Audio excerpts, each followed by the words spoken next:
नमस्कार और आदाब मेरे सभी दोस्तों, आपके दोस्त और गाइड इरफान की तरफ से एक बार फिर आपके अपने चैनल एस्ट्रो एश्योरेंस के साथ। आज मैंने एक ऐसे ग्रह या सत्व के बारे में बात करने का फैसला किया है जो ज्योतिष की नज़र से भी एक पहेली है वैदिक ज्योतिष में।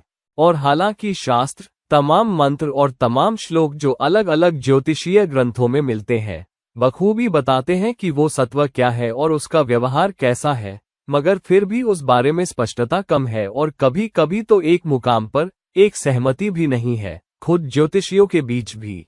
आज मैं बात करूंगा कि एक वक्री ग्रह कैसा बर्ताव करता है और हम एक वक्री ग्रह से क्या उम्मीद कर सकते हैं। पहले तो, वक्री ग्रह है क्या? जो ग्रह पृथ्वी से एक बिंदु का हवाला देते हुए उल्टी दिशा में जाता नजर आता है उसे वक्री ग्रह कहा जाता है। तो अगर पृथ्वी से किसी ग्रह की चाल सामान्य रास्ते की बजाय पीछे की तरफ जाती दिखे तो हम कहते हैं कि ये ग्रह वक्री है। अब हम सब वैज्ञानिक नजरिए से जानते हैं कि ग्रह असल में वक्री नहीं होता, मतलब वो पीछे नहीं जा रहा होता। ऐसा नहीं है, बस पृथ्वी की गति दूसरे ग्रह की गति से तेज होती है, जिस वजह से ऐसा लगता है जैसे वो पीछे जा रहा है। ये वैसे ही है जैसे आप एक तेज रेलगाड़ी में हैं और दूसरी गाड़ी को पीछे छोड़ रहे हैं, और जब आप एक ऐसी कार को ओवरटेक करते हैं जो आपसे स्लो है तो लगता है कि कार पीछे जा रही है या उल्टी जा रही है, हालांकि ऐसा नहीं होता। बस इतना है कि वो आपकी कार या आपकी ट्रेन से धीमी गति से चल रही है। वक्री ग्रह के साथ भी यही बात है। फिर अगर हम पहले से जानते हैं कि वक्री ग्रह उल्टी दिशा में जाता नजर आता है तो भी हम ज्योतिषीय नजरिए से उसे वक्री या रेट्रोग्रेड या ऐसा कुछ कहते हैं जो उल्टा चल रहा है, और हम नतीजे भी उसी हिसाब से देखते हैं। फिर हम ऐसा क्यों करते हैं? इसकी वजह यह है कि जब ग्रह पृथ्वी किसी ग्रह के करीब आ रही होती है तो पृथ्वी उस दूसरे ग्रह के और नजदीक आती जाती है, और इसीलिए हमें सीधी किरणें पृथ्वी पर मिलती हैं और हम सभी प्रभावित होते हैं। मगर जब पृथ्वी किसी ग्रह को पीछे छोड़ते हुए तेज रफ्तार से आगे बढ़ती नजर आती है तो उस ग्रह का असर जो वक्री चल रहा दिखता है पृथ्वी पर और इस तरह हम पर कम होता जाता है, और इसीलिए वक्री ग्रह के बारे में कहा जाता है कि वो सीधी चाल वाले ग्रह से अलग तरह से पेश आता है।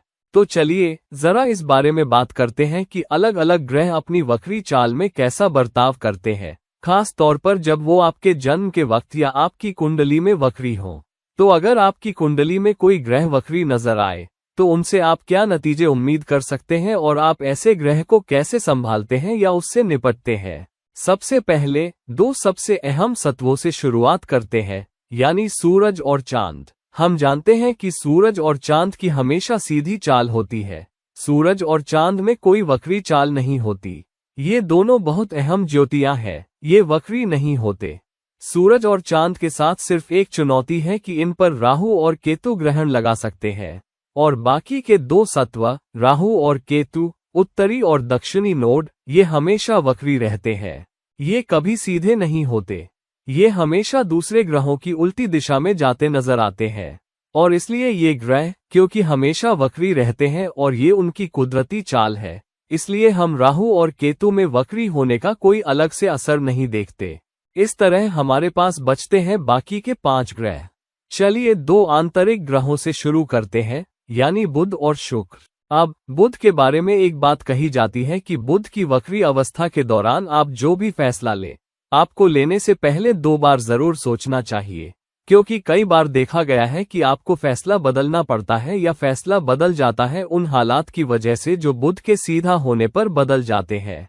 अब एक चीज जो आप आमतौर पर ऐसे लोगों में देखेंगे जिनकी कुंडली में वक्री बुध है, वो ये कि ऐसे लोगों को उनकी कम्युनिकेशन में चुनौती रहेगी। ऐसा नहीं कि उनकी कम्युनिकेशन कमजोर हो या वो अच्छी तरह बोल नहीं सकते या वो अच्छा कम्युनिकेट नहीं करते। हालांकि ऐसा लगता है कि किसी न किसी वजह से उनकी बात वैसी नहीं पहुंचती जैसा उन्होंने इरादा किया था। मैंने लोगों को तब मिसअंडरस्टूड होते देखा है जब वो कुछ कहते हैं। कभी कभी ईमेल भी, चाहे उसमें सारे डिटेल्स दे दिए गए हों, गलत समझा जाता है या भुला दिया जाता है, और कम्युनिकेशन की असरदारी कम या घट जाती है। ये भी देखा गया है कि जिन लोगों की जन्म कुंडली में वक्री बुध होता है, कई बार उनका किसी खास सूरत हाल, किसी बिजनेस डील, किसी शख्स के बारे में विश्लेषण भी उनके इरादे के मुताबिक नहीं जाता। तो मिसाल के तौर पर एक शख्स जिसका बुध वक्री है, वो कार खरीदने की कोशिश में पूरा विश्लेषण कर सकता है। वो मुमकिन सभी मॉडल देख सकता है, कीमतें देख सकता है, सभी पहलुओं पर नजर डाल सकता है। वो सभी एरिया कवर कर सकता है क्योंकि वो जानता है कि उसका बुध वक्री है और वो कोई चांस नहीं ले सकता। वो सब कुछ ठीक कर लेता है और फिर कंपनी से भी चेक करता है कि कंपनी की कार पॉलिसी है या नहीं, और उसे पहले से पता चल जाता है कि कार खरीदना सुरक्षित है। और सभी कोनों, सभी नुक्कड़ को देखने के बाद वो जाता है और कार कंपनी को डाउन पेमेंट कर देता है। और जब उसके कागजात प्रोसेस हो रहे होते हैं तो उसे कंपनी की तरफ से हाई अप्स से एक कम्युनिकेशन मिलता है कि उन्होंने कार पॉलिसी बदल दी है और अब कंपनी अपने मैनेजरों को कार खरीदने के लिए पहले जैसे फायदे नहीं दे रही है। तो अचानक बिना किसी सुराग के कुछ ऐसा वार करता है जिसका आपको अंदाजा नहीं था। तो सबसे कम उम्मीद की जाने वाली चीजें उस शख्स के साथ होती हैं जिसका बुध वक्री है। जब बात फैसला लेने, एनालिटिकल एबिलिटी, वो कैसे विश्लेषण करते हैं और वो कैसे कम्युनिकेट भी करते हैं, उसकी आती है। मुझे एक वाकया याद आता है जब किसी का बुध वक्री था और मैंने उसे बताया था कि देखो, तुम्हें सिर्फ ये नहीं बोलना चाहिए कि किसी तारीख या कम्युनिकेशन या मीटिंग के बारे में तुम क्या कहना चाहते हो, बल्कि तुम्हें एक ईमेल भी भेजना चाहिए। और इसलिए ये साहब ज्यादा प्रोएक्टिव बनने की कोशिश में अपने मैनेजर को आमने सामने बता देते हैं कि अगले हफ्ते मीटिंग किस वक्त है, और फिर उसी शाम उन्होंने उन्हें एक मेल भी लिखा। फिर 2 दिन बाद सिर्फ यकीन दिलाने के लिए उन्होंने मैनेजर को एक और ईमेल लिखा, ये बताते हुए कि मीटिंग अमुक तारीख को है। तो मैं सिर्फ आपको लूप में रख रहा हूं और आपको एक रिमाइंडर मेल भेज रहा हूं। और फिर मीटिंग से 1 दिन पहले उन्होंने फिर एक और मेल भेजा, सिर्फ इसलिए कि यकीन हो कि कोई मिसकम्युनिकेशन नहीं है और मैनेजर मीटिंग में पहुंचे और वो इसे मिस न कर सके क्योंकि ये एक बहुत अहम मीटिंग थी। मीटिंग वाले दिन मैनेजर ने इस साहब से पूछा कि क्या तुम्हें लगता है कि मैं थोड़ा बेवकूफ हूं या मैं थोड़ा धीमा हूं या मैं कम्युनिकेशन अच्छी तरह नहीं समझता, क्योंकि तुमने मुझे 4 बार रिमाइंडर भेजा और तुम मुझे बताते रहे। तुमने इतनी मेहनत ईमेल में क्यों बर्बाद की? क्या तुम्हें लगता है कि मुझे समझ की कमी है? तो इस बेचारे शख्स ने सिर्फ अपने वक्री बुध का ख्याल रखने की कोशिश की थी और उधर भी वो मिसअंडरस्टूड हो गया। तो आप एक वक्री बुध ग्रह को कैसे संभालते हैं जो वक्री है? वक्री बुध को खास तौर पर संभालने का सबसे अच्छा तरीका ये है कि कोशिश करें और अगर मुमकिन हो तो कम्युनिकेशन से बचें और आप किसी और को कम्युनिकेशन भेजने दें या भेजवाएं। मैं एक कपल को जानता हूं जहां पति का बुध वक्री था और जब भी वो किसी बर्थडे या एनिवर्सरी पार्टी की तारीख, वेन्यू, टाइमिंग का कम्युनिकेशन करते थे जो वो दे रहे थे, हमेशा कोई न कोई मिसकम्युनिकेशन हो जाती थी। तो उन्होंने ये जिम्मेदारी अपनी बीवी को दे दी। ऐसा नहीं था कि बीवी कुछ अलग कर रही थी, लेकिन उनका बुध सीधा और मजबूत था। तो शायद ही कोई मिसकम्युनिकेशन हुई और हर कोई सही जगह पर, सही वक्त पर और सही तोहफों के साथ भी पहुंच गया।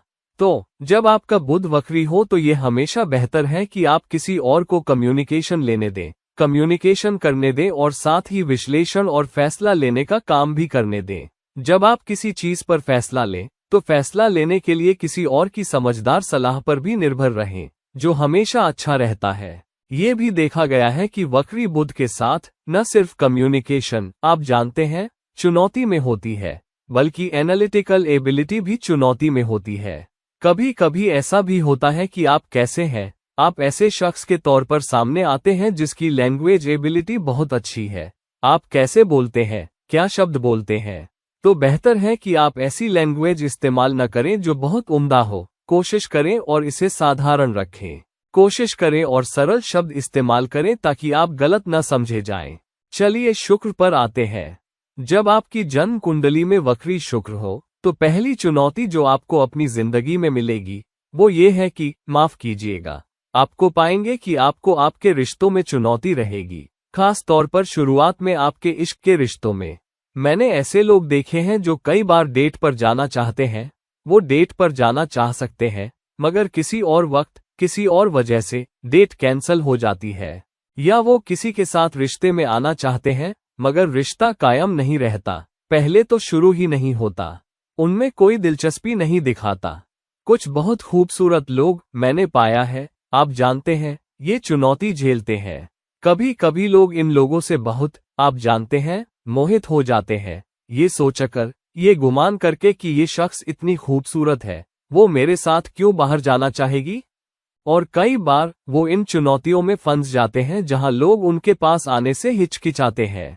दूसरी बात, अगर ऐसा शख्स किसी रिश्ते में आ भी जाए तो किसी न किसी वजह से वो, आप जानते हैं, फलदार नहीं होता और कोई न कोई चुनौती आ जाती है और रिश्ता शुरू नहीं होता या टूट जाता है। और ऐसे लोगों को कई बार नतीजा आने से पहले कई कोशिशें करनी पड़ती हैं। हालांकि एक बात जो एक वक्री ग्रह करता है वो ये है कि वक्री ग्रह के साथ ये 3 कदम पीछे और 1 कदम आगे बढ़ाने जैसा होता है, मगर वो 1 कदम आगे मजबूत कदम होता है, मगर फिर 3 कदम पीछे और फिर 1 कदम आगे। तो जब भी वक्री ग्रह वाले शख्स को उस ग्रह के क्षेत्र में नतीजा मिलता है तो वो एक मजबूत नतीजा देता है। तो जिन लोगों का शुक्र वक्री है, आप पाएंगे कि वो 2-3 रिश्तों में संघर्ष करते हैं, मगर आखिरकार जब वो एक रिश्ते में, एक वफादार रिश्ते में आते हैं तो उन्हें एक बहुत अच्छा पार्टनर मिलता है। उन्हें एक ऐसा पार्टनर मिलता है जो उनके साथ चिपकेगा और लंबे वक्त तक उनके साथ रहेगा। हालांकि एक बात जो मैंने वक्री शुक्र के साथ पाई है वो ये है कि वो मटीरियल पोजेशंस, प्रॉपर्टी खरीदने, कार खरीदने या ज्वेलरी खरीदने के मामले में भी चुनौतियों में फंसते हैं। तो कई बार वो एक घर खरीदने के बहुत करीब पहुंच जाते हैं और कभी कभी ये पूरा नहीं होता। वो खरीदने के करीब पहुंच जाते हैं। शुक्र मटीरियल पोजेशंस, खास तौर पर शानो शौकत की चीजों का प्रतिनिधित्व या संकेत करता है। तो ऐसे मामले में जिन लोगों का शुक्र वक्री है उनके लिए हमेशा बेहतर है कि फैसला लेने में किसी और को शामिल कर लें। अगर आप घर खरीद रहे हैं तो कोशिश करें और अपने जीवनसाथी को प्रॉपर्टी के सौदे से निपटने दें, खास तौर पर अगर आपको प्रॉपर्टी पसंद है, और फिर आप उन्हें बातचीत करने दें। आप उनके पीछे मार्गदर्शक की भूमिका में रह सकते हैं, मगर उन्हें बातचीत करने दें। उस शख्स से बात करने दें जो घर बेच रहा है, या अगर आप घर बेच रहे हैं, और उन्हें सबसे आगे रखें। खास तौर पर अगर आप कार भी खरीद रहे हैं तो कोशिश करें और कार अपने जीवन साथी के नाम पर या अपने बच्चे के नाम पर या अपने पिता या माँ के नाम पर लें, बजाय अपने नाम पर, क्योंकि तब आपको कार के साथ बेवजह दिक्कतों का सामना करना पड़ सकता है। मैंने वक्री शुक्र वाले लोगों के साथ ये भी पाया है कि कई बार वो सेकंड हैंड कारों या ऐसी कारों से शुरुआत करते हैं जो बेस्ट नहीं होती। उन्हें कार में कोई न कोई दिक्कत मिल जाएगी, वो 2-3 कारें बदलेंगे और आखिरकार एक शानदार कार, बहुत अच्छी कार पर पहुंच जाएंगे। फिर वो उस कार के साथ 7, 8, 9 साल या शायद 4-5 साल चिपके रहेंगे। फिर वो कोई न कोई चुनौती या दूसरी चुनौती का सामना करेंगे और फिर वो 2-3 कारें बदलेंगे इससे पहले कि आखिरकार एक बहुत अच्छी कार, शानदार कार मिले। फिर उसके साथ 4-5 साल चिपके रहेंगे, आखिरकार तब तक जब तक वो, आप जानते हैं, उसे बेचने का फैसला न कर ले। तो वक्री ग्रह के साथ ये हमेशा होता है। आप 1 कदम उठाते हैं, 3 कदम पीछे और फिर 1 कदम आगे, मगर एक अच्छे पहले कदम में वो आगे का कदम और फिर 3 कदम पीछे और फिर एक मजबूत कदम आगे। और यही वो चुनौती है जिसका आप अपनी जिंदगी के ज्यादातर वक्त सामना करते हैं। तो वक्री शुक्र के साथ सब्र करना हमेशा अच्छा है।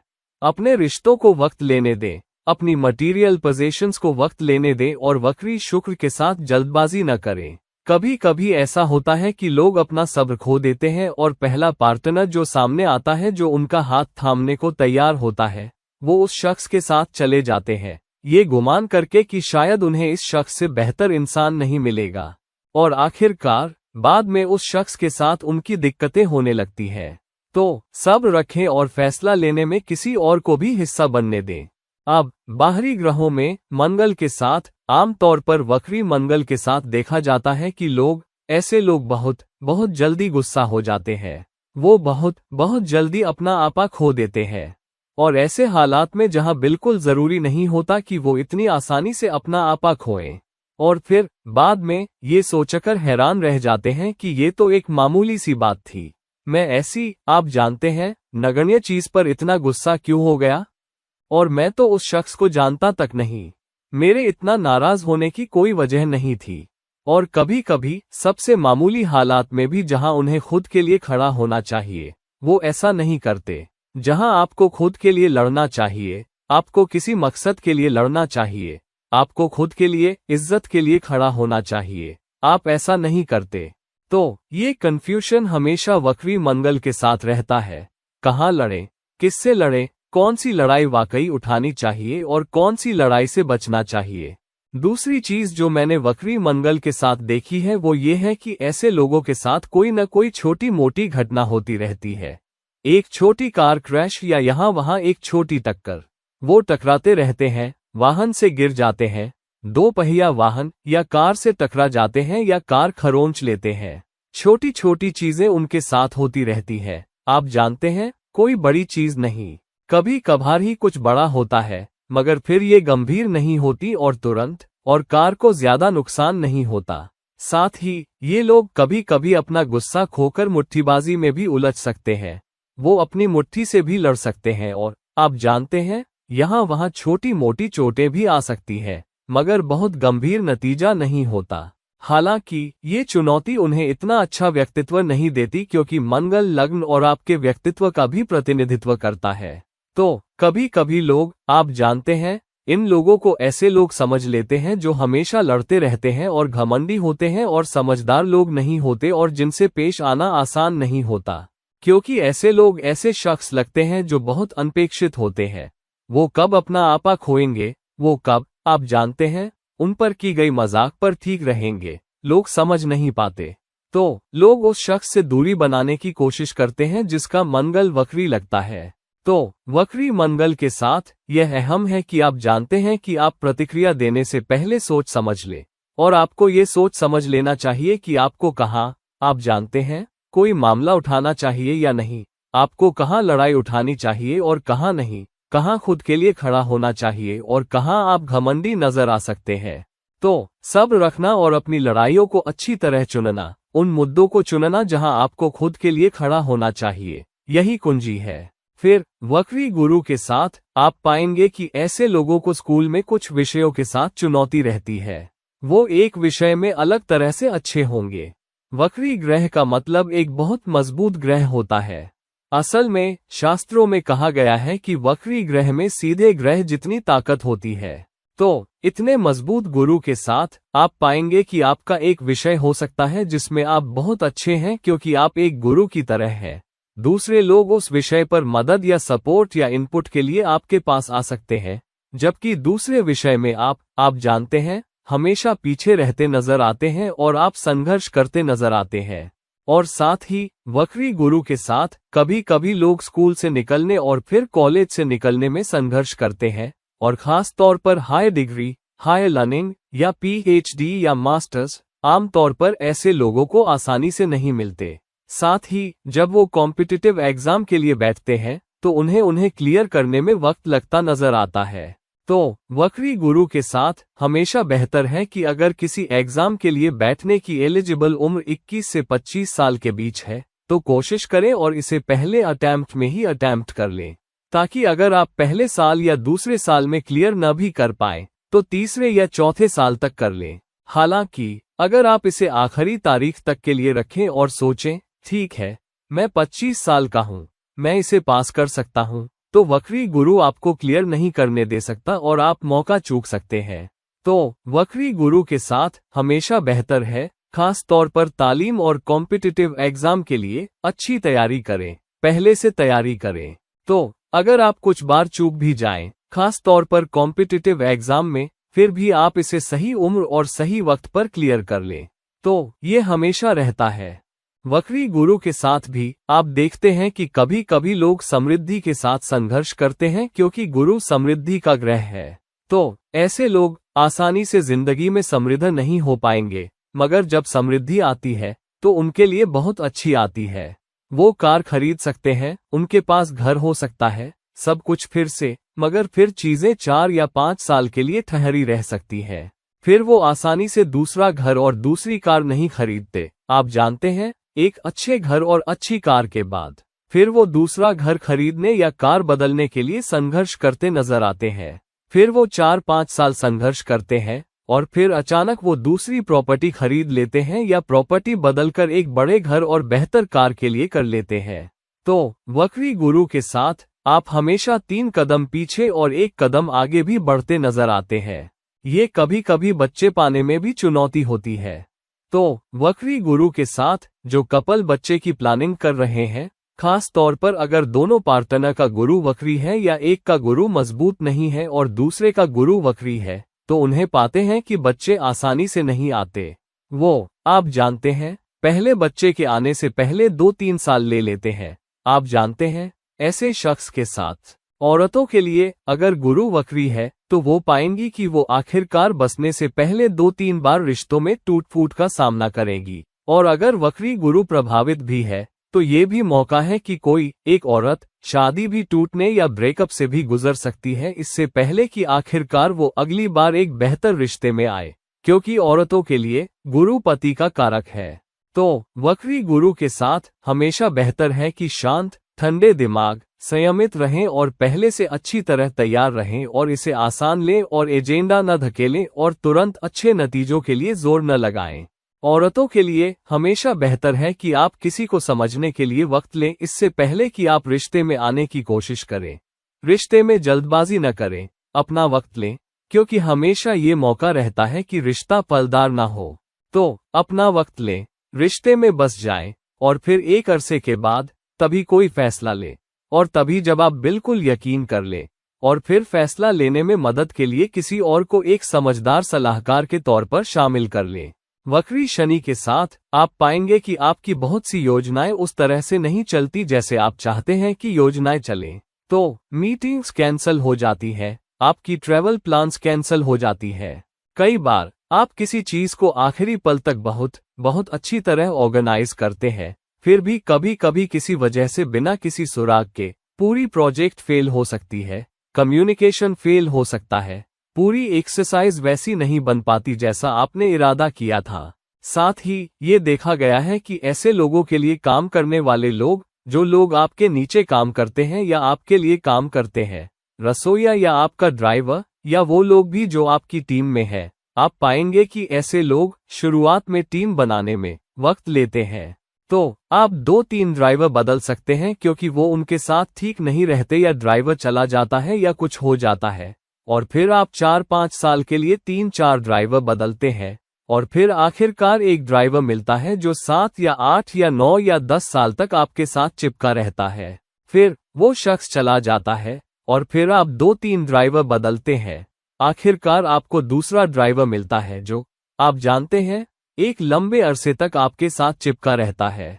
ऐसा होता है। यही बात, टीम बनाने में लंबा वक्त लगता है, मगर एक बार जब आप टीम बना लेते हैं तो ज्यादातर लोग आपके साथ 6-7 साल चिपके रहते हैं। और फिर जब एक शख्स जाता है तो लगभग पूरी टीम बिखरती नजर आती है। हर कोई, आप जानते हैं, निकल जाता है और आप समझ नहीं पाते कि क्या वार हुआ। फिर आपको अपनी टीम बनानी होती है, टीम बनाने में वक्त लेना होता है, और फिर आप जानते हैं, वही बात, ये एक चक्र जैसा है जो चलता रहता है। तो वक्री शनि के साथ हमेशा बेहतर है कि आप जब भी कुछ प्लान करें तो प्लानिंग में किसी और को भी शामिल कर लें। प्लानिंग पर और चीजें कैसे ऑर्गेनाइज होंगी इस एक्टिविटी पर अकेले फैसला न लें, टीम के मेंबर शामिल करें, अपने मैनेजर को शामिल करें, लीडरशिप को शामिल करें और उन्हें, आप जानते हैं, फैसला लेने का हिस्सा बनने दें। मेल उनके बक्से से जाने दें, लोगों को, किसी और को प्रोजेक्ट लीड करने दें और आप पीछे से मार्गदर्शक बने जबकि आप नियंत्रण अपने हाथों में रखें और सब्र रखें। और वक्री शनि के साथ उन लोगों के साथ बहुत अच्छा बर्ताव करें जो आपके नीचे काम करते हैं, क्योंकि ऐसे लोग आपके खिलाफ कुछ दुश्मनी पाल सकते हैं और आपके लिए बेवजह मुश्किलें और बेवजह चुनौतियां भी आ सकती हैं। तो कुल मिलाकर अगर आप देखें ज्यादातर ग्रहों को, सभी 5 ग्रहों को, जब वो वक्री होते हैं तो वो एक बागी ग्रह की तरह बर्ताव करते हैं। वो उस ग्रह की आम प्रवृत्तियों या आम गुणों से अलग तरह से पेश आते हैं। आप समझदार फैसले नहीं लेते, आप लेते नजर आते हैं, आप समझदार फैसला लेने का गुमान करते हैं, जबकि फैसला बाद में बहुत मूर्खतापूर्ण नजर आता है। और आप सोचते हैं, मैं ये फैसला कैसे ले सकता था? मैं ऐसा कैसे सोच सकता था? आप जानते हैं, तो ऐसी चीजें आपके साथ होती रहती हैं। तो 3 कदम पीछे और 1 कदम आगे, क्योंकि ग्रह बागी हो जाता है और जिस तरह की उम्मीद आप करते हैं उससे बहुत अलग तरह से पेश आता है। और इसीलिए वक्री ग्रह एक पहेली है, क्योंकि आप नहीं जानते कि वो कैसे पेश आएंगे और वो आपके लिए, आप जानते हैं, नतीजे कैसे सामने लाएंगे। तो जिस तरह से मैंने आपको सुझाया है कि आप पेश आएं, आप हर ग्रह को संभालें, यही आपके लिए सबसे सुरक्षित दांव है। सब्र रखना, वक्त लेना, मेहनत डालना और उस आउटपुट में ज्यादा कबूल करने वाले बनना जो आपके द्वारा आने वाले नतीजे हैं। एक अहम बात, जब आप ज्यादा धार्मिक होने से मदद नहीं मिलती। जब वक्री गुरु वाला शख्स धार्मिक बनने की कोशिश करता है तो वो नकारात्मक ऊर्जाएं आकर्षित करते नजर आते हैं। वो ज्यादा बदकिस्मती आकर्षित करते नजर आते हैं। वक्री गुरु वाले लोगों के लिए धार्मिक होने के बजाय ज्यादा आध्यात्मिक होना बेहतर है। आध्यात्मिक होने का मतलब है ज्यादा कबूल करने वाला बनना। जो कुछ भी आपकी जिंदगी में हो रहा है उसे कबूल कर लें, उन पर काम जारी रखते हुए, जैसे कि नतीजे सबसे ऊंची ऊर्जा से ही आ रहे हों, अब भगवान से ही, और हर चीज को बहुत सारे आध्यात्मिक नजरिए, कबूल करने वाले नजरिए और समर्पण वाले नजरिए से संभालना, या समर्पण के साथ, बजाय इसके कि नतीजों को किसी खास दिशा में पाने की कोशिश करें। बहुत सारे मंत्र आदि करने की कोशिश करें, क्योंकि वो ज्यादा मदद नहीं कर सकते। वक्री गुरु वाले बहुत से लोग जिन्हें मैंने देखा है, साथ ही अगर आपके घर में एक मंदिर है तो वो भी इतनी अच्छी किस्मत नहीं आकर्षित करता नजर आता है। तो दोस्त, ये मेरा विश्लेषण है कि वक्री ग्रह कैसा बर्ताव करते हैं, आप उन्हें कैसे संभाल सकते हैं और आप उनसे बेहतर नतीजे कैसे पा सकते हैं। सब्र के साथ, आप जानते हैं, फैसला लेने में किसी और को शामिल करके और एजेंडा धकेलने की कोशिश करने के बजाय वक्री ग्रह से चालाकी से निपट कर। तो प्लीज इस वीडियो को लाइक करें, प्लीज इस वीडियो को शेयर करें, प्लीज मेरे चैनल को सब्सक्राइब करें, और अगर आप मुझसे कोई कंसल्टेशन चाहते हैं तो प्लीज मेरे पास आएं। और अगली बार तक जब हम एक और वीडियो के साथ वापस आएंगे। धन्यवाद।